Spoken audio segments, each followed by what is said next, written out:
Hey everyone, how you doing? IntoWeapons back again with ya. Wanted to do an unboxing video and an install on my rifle of this new scope that I picked up.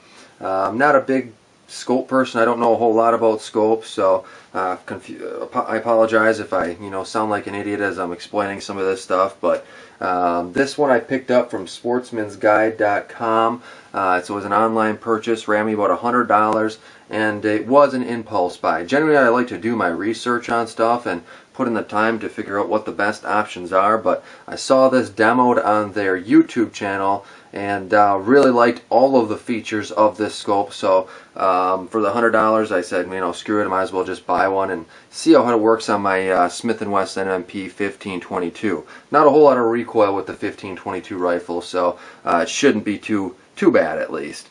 But this is by HQ Issue, as you can see here. It's got a lot of cool features, and we'll go ahead and run through those features. I'll just pull it out here and have you take a look at what it comes with. It does have, looks like some instructions there, a couple Allen wrenches for making adjustments.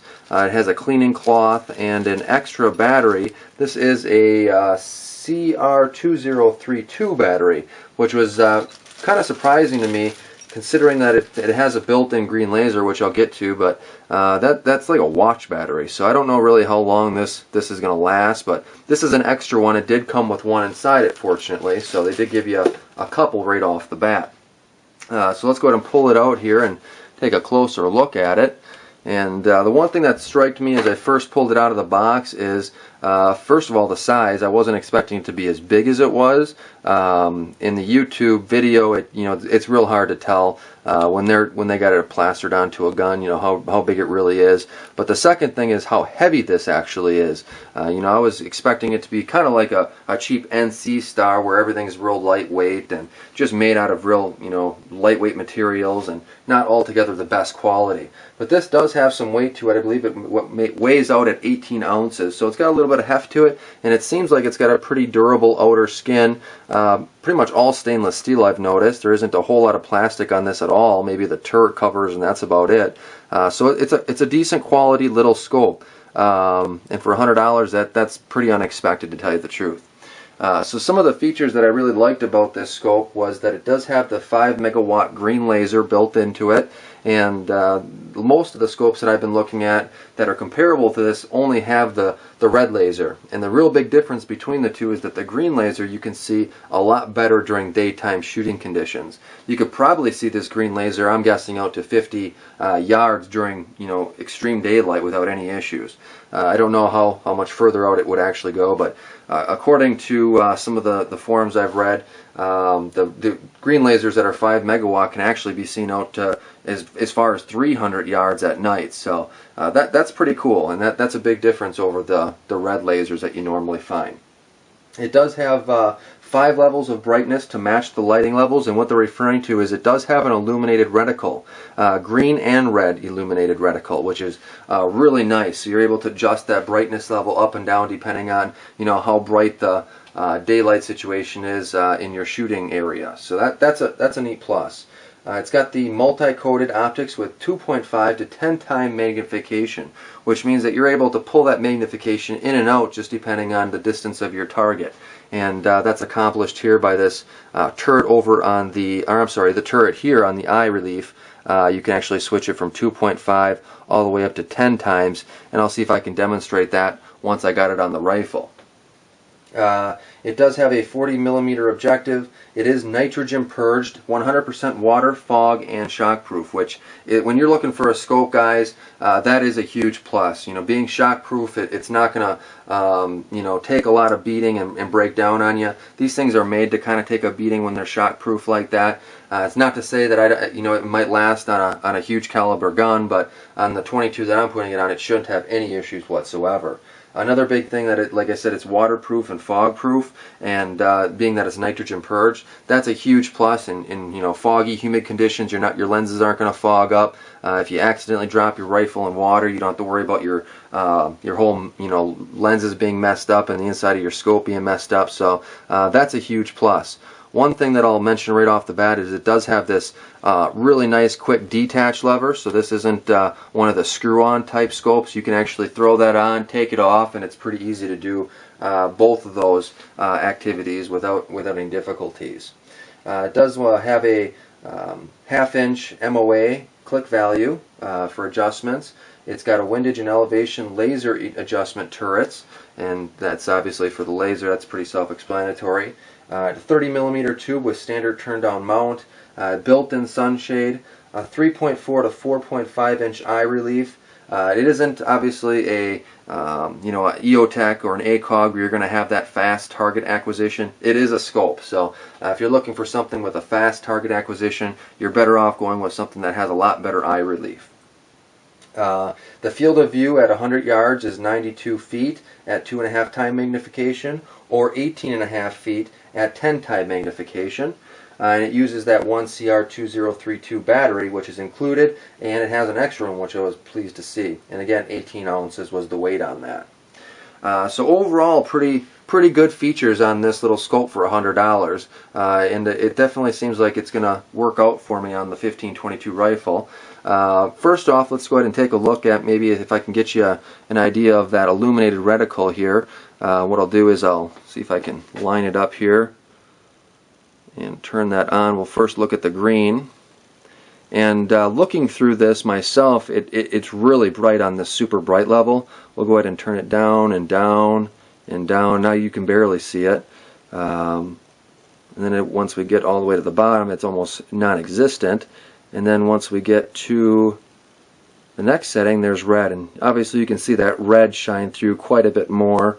And then we can adjust that down and down, all the way down to, again, pretty much non-existent. So that's a really neat feature for me. Having that illuminated reticle is something that I really enjoy playing with, and it should be a lot of fun. So that's pretty much all I can show you for it through the camera lens at this point. What I'm going to do is we'll grab my 15-22 rifle here. An awesome rifle for plinking, and that's what I'm hoping it will go on. I was hoping I'm going to have a good co-witness with this, but you know, that's pretty low possibilities of that happening, so we'll actually have to see. So what we'll do is we'll just kind of throw it on here, and you know, obviously we'll have to find the best positioning for this again in the future here, and as I'm at the range, play with it a little bit more. Typically you want it to the back as far as possible.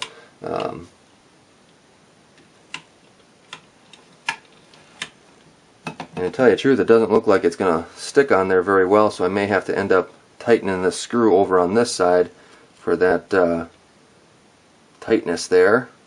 So they give you a little bit of play with that. So let me go ahead and tighten that up on here, and we'll take a closer look at it.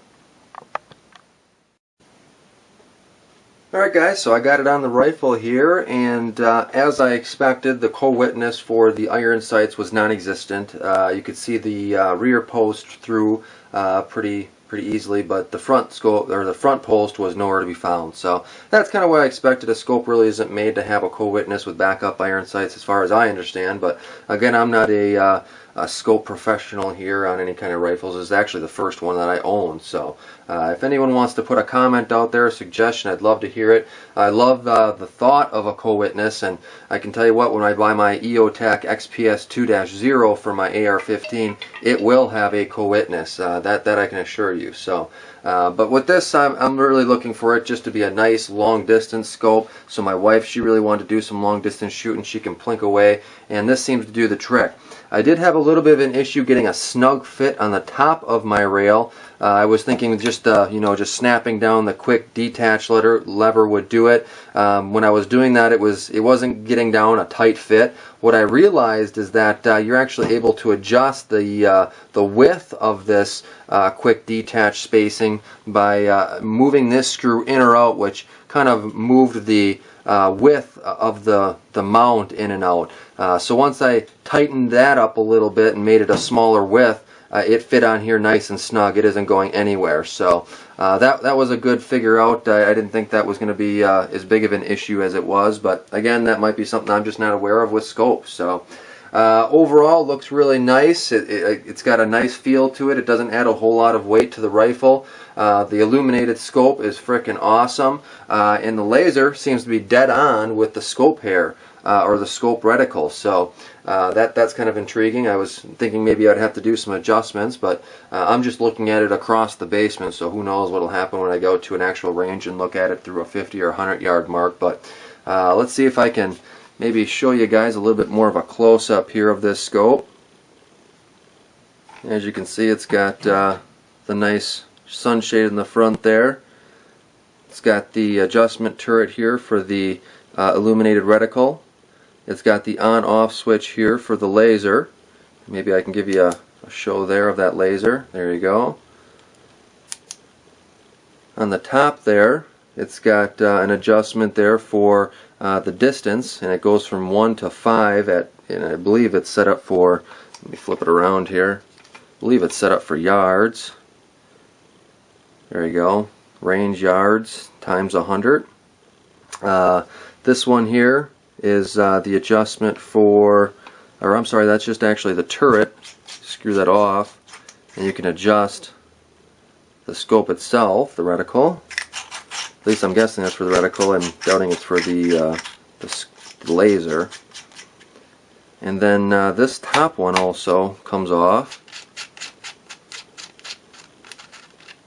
and that has an adjustment in there as well, as you can see. And then on the, and it doesn't look like this wants to go in. I've had a little bit of a trouble getting this on and off. There we go. I just want to cross thread it. And then we have the magnification level here, which you can switch from 2.5 to 10 times. So that's a nice easy adjustment there. And that's pretty much it. Looks like it's going to be a nice scope, guys, but the true test will be the range report, so stay tuned if you're interested in that. I'm hoping to get this out to the range sometime in the near future. I have to go to my outdoor range because the indoor range that I'm a member at is only out to 25 yards, and I'd really like to see what I can do with 100 yards on this thing. So stay tuned for that, guys. I'll definitely try to do that as sooner than later, and if you have any questions, let me know. If you have any comments or feedback on this company or the scope itself, if you have any experience with it, I'd love to hear it. Throw a comment down below as well. And until next time, guys, I appreciate you watching, and take it easy.